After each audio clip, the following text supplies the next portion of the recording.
laut dan maut. Nah, dua ini kalau digabungkan menjadikan kita seperti berada di dalam kondisi tak berpengharapan. Maut menjemput, lalu laut seperti menutup kemungkinan kita bisa kembali ke dalam dunia orang mati. Nah, ini merupakan gambaran dunia kuno. Orang mati akan dibatasi, tidak bisa menikmati dunia hidup. Mereka akan masuk dunia orang mati, dan di dalam beberapa tradisi yang memisahkan dunia orang mati dengan dunia orang hidup adalah air. Ada seperti sungai Styx di dalam tradisi Yunani, ada sungai Lete juga dalam tradisi Yunani. Juga ada laut di dalam tradisinya Mesir. Jadi antara yang hidup dan yang mati ada pemisah yang tidak bisa diseberangi. Orang mati mau sekali pindah ke dunia orang hidup. Mereka berlomba-lomba lakukan. Mereka tidak suka dunia orang mati. Di dunia orang mati adanya kekelaman, tidak ada sukacita, tidak ada pesta. Mereka mau hidup kembali. Tapi dari dunia orang mati mau pergi ke dunia orang hidup, ada air yang tidak bisa diseberangi. Nah, itu sebabnya ketika orang dengan budaya seperti itu, dengan world view yang dipercaya di dalam mitologi, bahwa kematian dipisahkan oleh laut. Ketika Tuhan mengatakan Israel lihat laut terbelah, seolah ada jawaban bagi kesulitan maut. Kalau kamu sudah mati, mungkinkah kamu bersentuhan kembali dengan dunia hidup? Tuhan mengatakan, lihat aku bisa belah laut loh.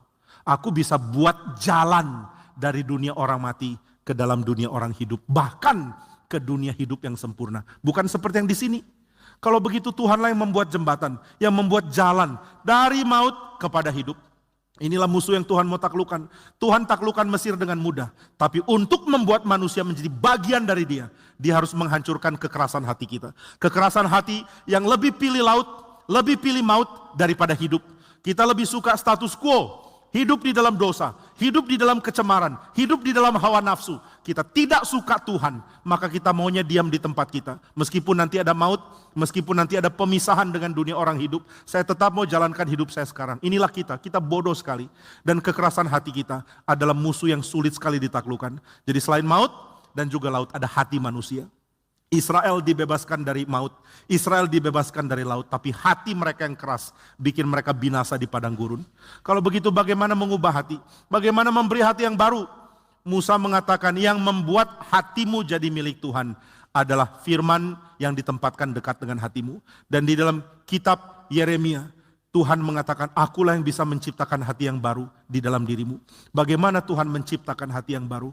Tuhan menciptakan hati yang baru lewat sang kepala manusia yang bisa membawa hati yang baru kepada kita, yaitu Kristus. Bagaimana sang kepala ini bisa membuat kita punya hati yang baru?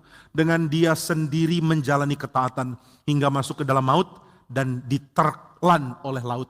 Dia masuk ke dalam kematian dan dipisahkan dari dunia orang hidup. Tapi kemudian Tuhan menyatakan jalan akan terbuka.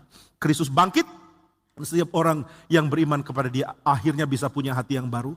Hati yang menyukai Tuhan, hati yang mencintai hidup dan berkat yang Tuhan berikan. Hati yang membenci maut, yang membenci laut, bukan laut literal ya, laut dalam konsep.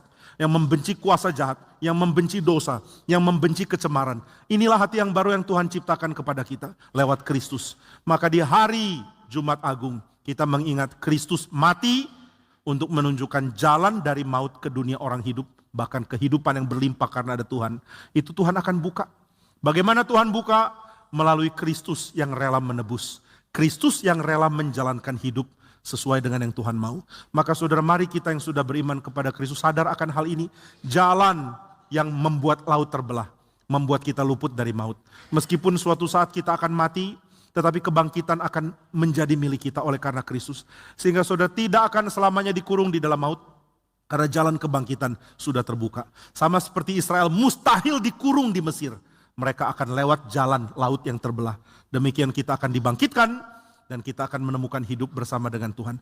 Maka mari mulai saat ini belajar cinta Tuhan dan hidup kudusnya. Belajar cinta Tuhan dan belajar mengekspresikan kasih kepada sesama. Belajar hidup dengan cara yang tunduk kepada Tuhan. Belajar mencari Tuhan dan memilih Dia ketimbang apapun yang lain. Belajar memberikan hati untuk diubah oleh Dia lebih daripada apapun. Biarlah Tuhan menjadi segalanya dan kita menikmati hidup yang penuh kemenangan.